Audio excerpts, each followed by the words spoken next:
My mother Joan was born, along with her twin brother John, to Clementine Doktorsky and her husband Henry. The birth took place in the home they lived in a sparsely populated section of South River, Colfax Street, in 1933. Joan was the second to be born of the twins, but emerged as a lifeless blue baby. The midwife in attendance simply laid the infant on a towel. Seeing this, her father Henry leaped into action, pushing her tiny chest until the head and lungs responded. He then promptly threw the midwife out of the house and returned to attend to his wife and infants. By all accounts, she had a happy childhood with her twin brother John and her older brother Henry. As a young teen, Joan found her father's cigarettes in her parents' bedroom. She promptly lit up to watch herself smoking in front of the dressing mirror. Her father was the first to arrive home, smelled the cigarettes. Instead of scolding Joan, he advised her to open up windows instead if she did smoke. Her mother never knew till decades later. Her dad was very protective of Joan.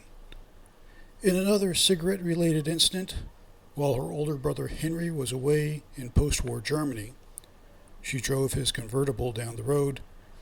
Finishing her cigarette, she flicked it out the window only to have it land in the back seat, where it melted a sizable hole in the upholstery. Joan's father built a house in Main Street, Milltown, New Jersey, which the family moved into. But she did graduate from South River High School, and her 1950s high school yearbook was filled with entries, some noting her glamour at the prom, others joking about the fun they had in steno class. Her ambition was a medical secretary, which she achieved, becoming an executive secretary at Personal Products, also in Milltown. She would walk the mile or so to work from her parents' new home and recalled many offers from young men to drive her the rest of the way, which she consistently refused. But she had a busy line up of dates in the early 50s. Even getting engaged once, a potential union undone thanks to the network of women who worked in the coat and embroidery factories of South River. Joan was featured in Personal Products magazine, highlighting her as Secretary of the Year and talking about her home life. Her good friend from high school, Terry Chadwick, was engaged to Joan's older brother Henry. Joan was picked as Terry's maid of honor. And after the dress fitting, Joan and Terry stepped into Terry's parents' home in Jackson Street, South River.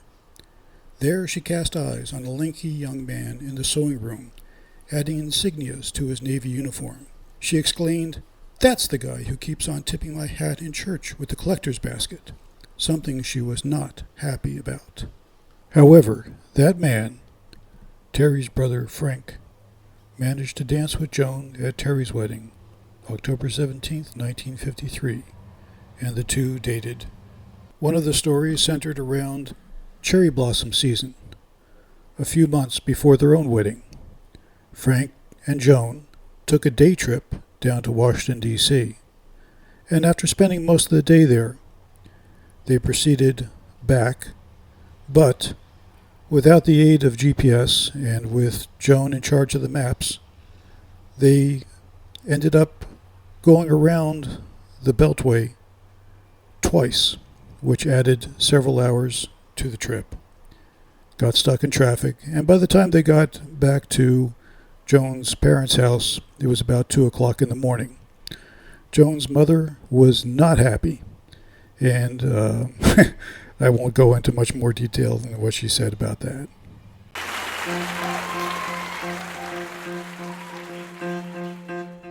I've got you under my skin. I've got you deep in the heart of me.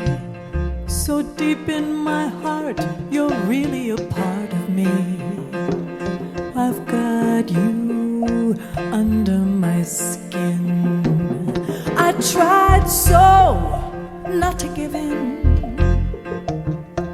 I said to myself, this affair never will go so well. But how can I try to resist when, darling, I know so well I've got you under my skin. I'd would sacrifice anything, come what might, for the sake of having you near, in spite of the warning voice comes in the night and repeats in my ear. Don't you know, you fool, you never can win. Use your mentality, wake up to reality. But each time I do, just the thought of you makes me stop.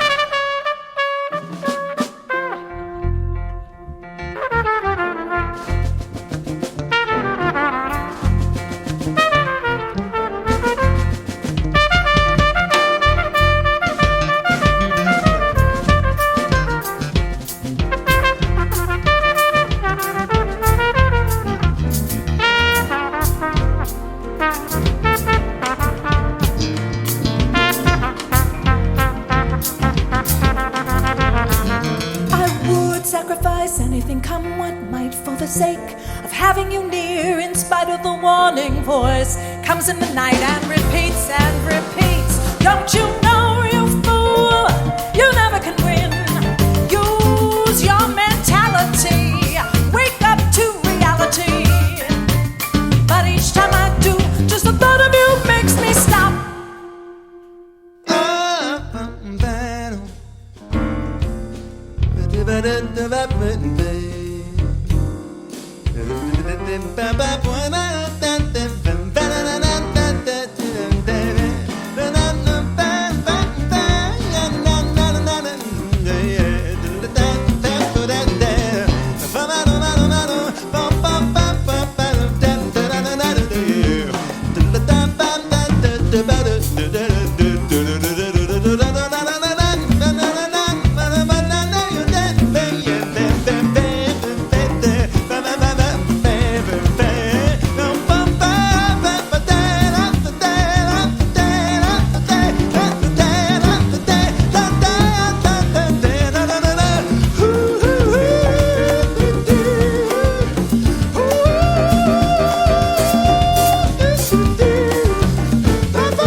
Use your mentality, wake up to reality.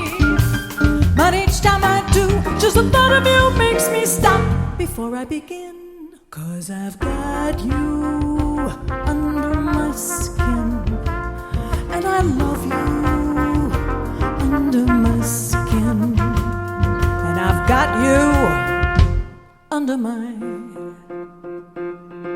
skin.